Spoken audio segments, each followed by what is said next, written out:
And welcome to One Side of the Coin. I'm your host, Steveo the Gamer. So we're just getting ready to start wrapping up the World Championship here in Toronto for Genesis Battle of Champions. The top two is going to be battling it out very soon. So with me right now, I'm sitting with one of the top four players. Unfortunately, just recently got eliminated. So if you want to introduce yourself. Yeah, I'm Eric Lind, or Eric L on Discord. I'm also one of the Chronowalkers on YouTube. We make YouTube videos about Genesis. We've done streaming as well. We did a pre-champ gauntlet leading up to this championship, just showing off the top decks so people can see what's out there and see the meta, what it's like.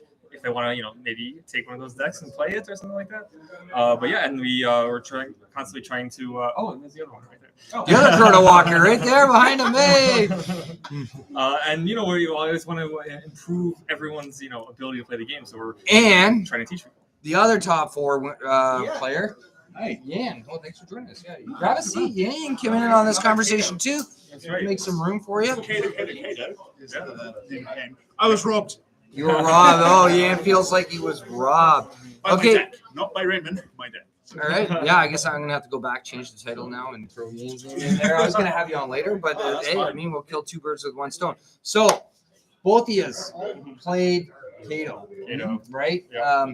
So break it down for us. Right now, presently, it's Newbie Angels facing up against Kato in the final two. So, and I had a quick discussion with the Sid prior to doing this, and it's like the oldest meta versus the newest meta. So both of you, I don't know, I'm not sure. How long have you been playing Genesis? I got into it at the Kickstarter, actually. During the Kickstarter. During the Kickstarter, I saw it. Saw it was a good game. Did a lot of research into it because a lot of those Kickstarters, But this game had a passionate creator, passionate fan base, good gameplay, and so I was just like, they're gonna survive. All these other ones, not gonna. And so then I got into Newbie Nights. Will was there. He was helping me. There's some other people there as well. Taught me how to play. And then, so around like December of last year is when I really got into it. Started getting into it, and then for those who played Clash of Blood, Starfall came out in February, and I immediately stopped playing that and got all into Genesis. Nice. You've been playing a little bit longer. Yeah. So I've been playing we're getting on a year and a half.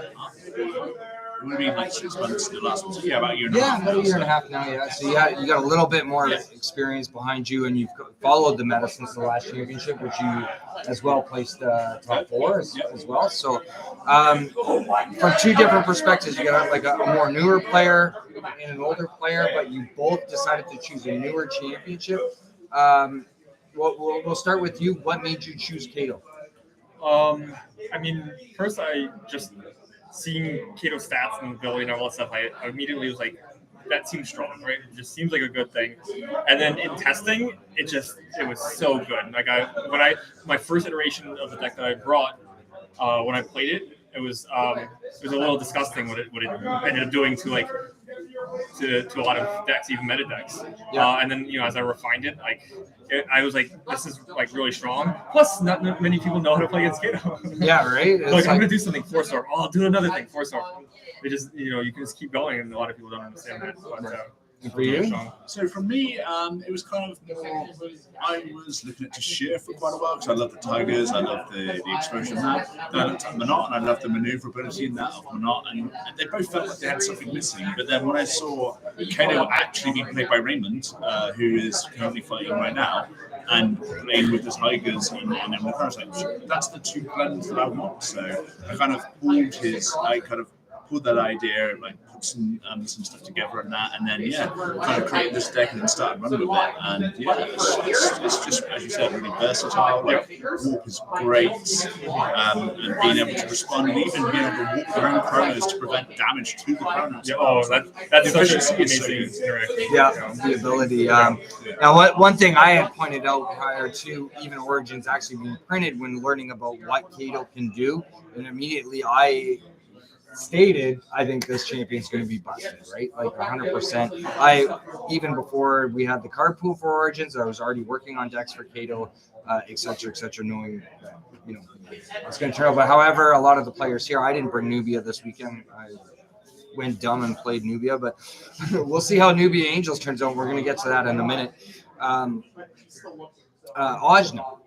Yes. Right. So I think, do you feel that Ajna would be the key component to both your timings? I would say it's 2 and 2 because I feel as good as Aja is, like the Chronowalkers for me, the thing that really does it allows you to move around. Again, you can dodge with it, you can weave with it, and it really supports kind of that style of play. And in regards to efficiency, it's so efficient for its cost. It's a great way to dodge and have a big creature on board and be able to do stuff. The Tiger is great, but the Chrono is just so good in so many different ways. Yeah. I mean, obviously, Chrono is busted. That's why we named our channel after that. Chronowalkers, yeah. But the Tiger provides such a great, just like way to attack, right? Because Keto has the 2 damage on his attack, which is pretty good, and his ability doesn't exert, so you don't mind the double moving to like double move, do 2 damage to something, either the champion or the summon, and that's really strong just itself. And then you don't lose the ability to play a summon with the Tiger, and then you'd have the energy reduction, so it's not so bad, and it's just like that extra threat that can kind of like shut down a lot of non-angel threats, and that was a huge issue, right? So the angels, I had all these Tigers, and I couldn't really deal with the angels because you can't attack them, right? Yeah. But against every other deck, the Tigers were just amazing. Yeah, that is such good stuff as well. And like with the, do you run the main lines? Oh yeah, the main lines are great. They're so nice. Yeah. So with so you had lost to an Angel deck, you had lost to another Kato deck. So moving forward though, from this point on, are you guys going to continue playing Kato? What kind of changes do you think you're going to make to adjust to those losses that occurred? I don't know regards to that, just because I was a little unlucky with my draws, but for me, I think I made a bit of a mistake game 1 where I kind of came at him when I didn't have much in hand other than just Cubs, where I should have just stayed back, played Cubs, threw him at him 1 at a time, so then he has to take the damage. So yeah, that was a little mistake. But apart from that, like the decks performed really well throughout. Good at fighting everything. They said I played so many different. I played Bliss. I played Nubia. I played another Steveo as well. No, yeah, Nubia. I played another couple of Kalos and stuff like that. It just seems like really well done. So I don't know if there's much I will change. I feel my Kato deck is very, very good as it is right now. Maybe some slight sideboard changes, but overall, not too many changes, especially the main deck. Probably, if I expect more angels, probably put some more stuff in there for that. That being said, going forward, so I started really getting to Genesis with Future League, and that's how Shenanigans and we met on Future League, and kind of we did like weekly talks about it, and eventually we were like, why don't we talk more about this stuff? So now that Champion's over, I'm probably going to go back to Future League. So my next champion I'm going to work on are the Future League champions, which I won't mention. Yeah, but some of them were spoiled. Some of them were spoiled So this I don't weekend. know Yeah, from Invasion's coming. Say, but the ones that were spoiled are ones that I hope to work on, because I know they're not finalized. So those are definitely going to be my next ones that I'm going to be really trying to build and break. For sure. For you, for the future? Yeah, I think, again, like, I'm really interested. I'm a member of Future League as well. I haven't really had a chance to test recently, but, yeah, I can't wait to get back on that soon. Kind of just seeing what I can throw it and seeing what champions come of it. But again, like, I feel as much as we test in Future League, like, that real test of a deck is when it comes out and everybody has a chance to really play with it. Because, again, as good as we are as testers, I think once it hits general population, there's so much more exposure, so much more testing, so many more things come out. Yeah. Like rope tornadoes, Coom, like that wasn't even people didn't even play with that in Future League. I know. No, there was no rope tornado. I didn't see it. I actually had rope tornado in my forethoughts, and never utilized them because I'm not a heavy forethought Same user. Hellchasm wasn't even thought about, and things I could do. Well, I will say that I played a ton of Hellchasm Billy. in Future League, and it was doing 5 damage. And I was like, this is really strong. I'm playing it on my Chaos decks at 5 damage. And then when they buffed it to 6, I was a little surprised. I think it's actually fine. I think. I think there's. I know there was a lot of like fear when it came out, but I don't think it's actually that bad. But yeah, there's too much stuff for me to test for as one person, right? So Yeah. Yeah, so it's always really cool, and I want everyone to send me deck lists or post deck lists online because I can't think of everything, and no one else really can. And that's what's so great about having a community that can work on things. Yeah. Like I'll do like one or two. I can play a ton of Vaz in the future. I don't think anybody, one sole person, is ever going to be able to figure out like what is the ultimate deck or the best deck. This game is way too versatile and open. For J2 with their pre-established meta decks, that was both from Alex as well as Will. Like. And then a few other people think that they extended it out too. So yeah, it's our job as a community to get the testing done and to try to make sure the game's the best possible. Yeah, that's always why it's in our preaching of Gauntlet we did have like the names of the person that made the deck there, but no, yeah, like you just said, there's no actually like one creator, right? Like the deck I built, I basically had an idea with something, but my first iteration didn't have any tigers in it, and then I see tigers, and so I adjust it, and it massively improves the deck, right? And so you have to constantly take other ideas and to improve, stand on the shoulders of giants, so to speak. Yeah, and that's huge. If you want to be a good deck builder, you gotta copy. One thing that I really like though is when you see a player bring in something like under the radar, right? Like so, I mean, when Nubia burst in the Coon from last year, right? I know Sid brought Coon, however, he went 5-0 until the top, right? And then finally, you took Sid out last year's championship. So I mean, that's a huge accomplishment for you. You taking down a previous champion with something brand new, right? Yeah. So and it's like top that Chronowalker for the win. I do that. He's like, right. But the trophy is not coming home till heads or tails game, unfortunately. Well, you've been such a good ambassador of the game. Yeah. You're getting all these people to come in. And that's the thing. I just want to see more communities, more people play. I do back up my community as much as I can and support these guys again as well. Just see it as a good thing that in the top 8, three again. Yeah, it was really nice to see moving forward. But I mean, it's also nice to see newer stuff coming in. Yeah. And then something that was totally forgotten about or thought was not going to go through, and that's the Nubia Angels. So just a quick prediction. What do you guys think? So you faced against the Angels. You faced against another Kato versus Kato. But from your perspective, going from seeing how that Angel deck played out against you and seeing how that Kato, I don't know if you were able to watch that match. I don't know that Kato. But I could get the Kato. So I was actually going to ask what kind of Kato deck was it? Was it all in on the Tigers, or did it? So it was all in on Tigers and Chrono.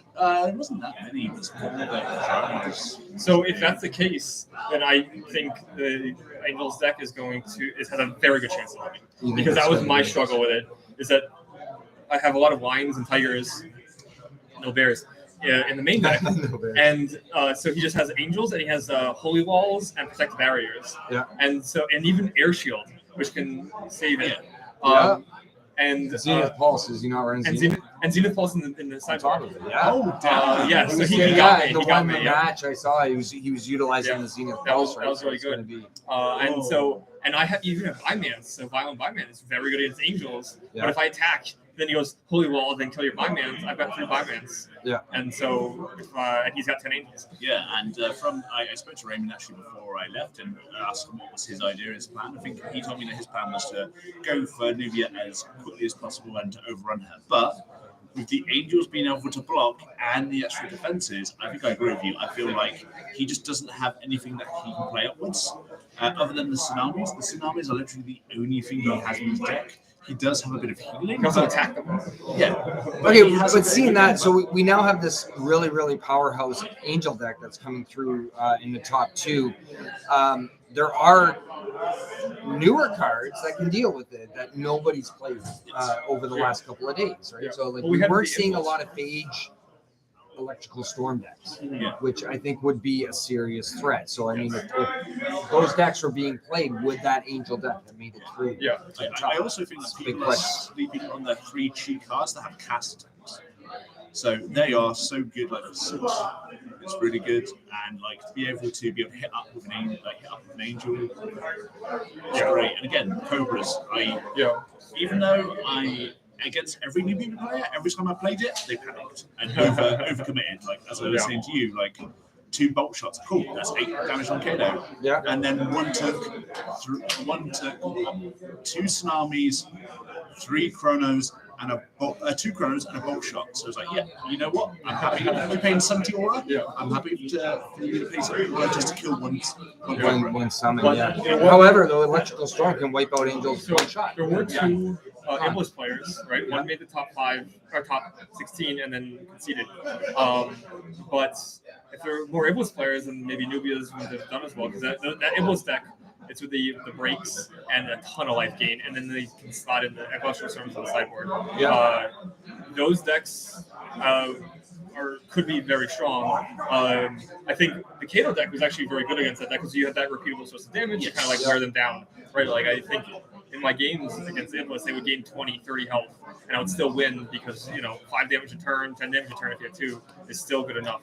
Yeah. But then of course they can get like all those back and breaks and just flood the board every turn. Yeah, I had it where I had the Iblis go up to 40 health in one game. I was like, still got close down to 5. But I drew that game. So. Mm-hmm. Yeah. So one final question: do you think the Nubia burst, or say the Coon burst, or those style of timelines are going to be forgotten about moving forward, or do you think they're going to be actually worked on a little bit more? I think they're so fire and forget. Like it's so easy to do that I think they're always going to be on the peripheral. Yeah. But in regards, but I will see what happens when it comes to some of the other cards, because a good test of Epiphany and Chronowalker is going to be in our final 2 because it is played by the Kato player. So the Kato as well, yeah. If a lot of the elements of that timeline are going into Kato from Axon, right? So depending on how that goes, and depending on how warping that's going to see, if we may eventually see that 50 ban or even a reduction in Chronos. But also, so I think reduction. You guys are gonna lose your stream title. That's all right. It's all right. But I do think that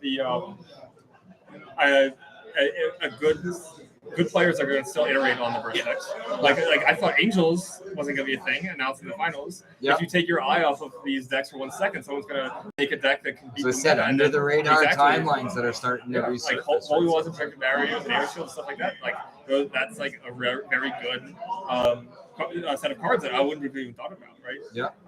But it's that was from the guy from Germany. So his German team, they were all making decks and finding out, and they're also very good at the game, so they understood what they're doing, and they all made good decks. So so I think that's what's going to happen, right? If you ever forget about the burst decks, they're going to come back with a vengeance. Yeah, right? they're going to like I brought it. I went up Chronos because I was expecting more burst. Yeah, so, but that's what I did when I decided to go over to 8 Chronos. Yeah. But anyway, so there's some final words there from the 2 top 4 finalists. Not sure where you guys are going to finish, whether it's 3rd or 4th either. So they said that you guys weren't actually going to battle one another. So how it works is if Raymond gets first, I get 3rd. If the other guy gets first, you get 3rd. Yeah. So we're basically going to say bye for now. Thanks for watching, because we're going to be getting ready. They haven't actually started it. It's not up on the main screen yet, but the top 2 are going to be battling it out. And if we get an opportunity, we're going to jump on and make an announcement with some excitement as to, we got some Ben Yen. You guys, you played well. Hey guys, thanks. From Asan, Sid's brother as well. Thanks for tuning in, guys. But for now, we're just going to shut down. So on behalf of One Side of the Coin, thank you for watching and tuning into our channel. Be sure to check this guy out, the Chronowalkers, with his friend that we saw earlier, putting out some amazing and awesome Genesis content. And Yan, who definitely backed us up for Heads or Tails Gaming tonight, making it all the way in the top 4. Yeah, you played really well, man. I really appreciate it. You guys are both absolutely amazing players. Appreciate you joining us on the stream tonight. So we will hopefully be able to tune back in and give you guys some updates later on this evening. All right. So for now, take care. Bye. We'll see you guys later.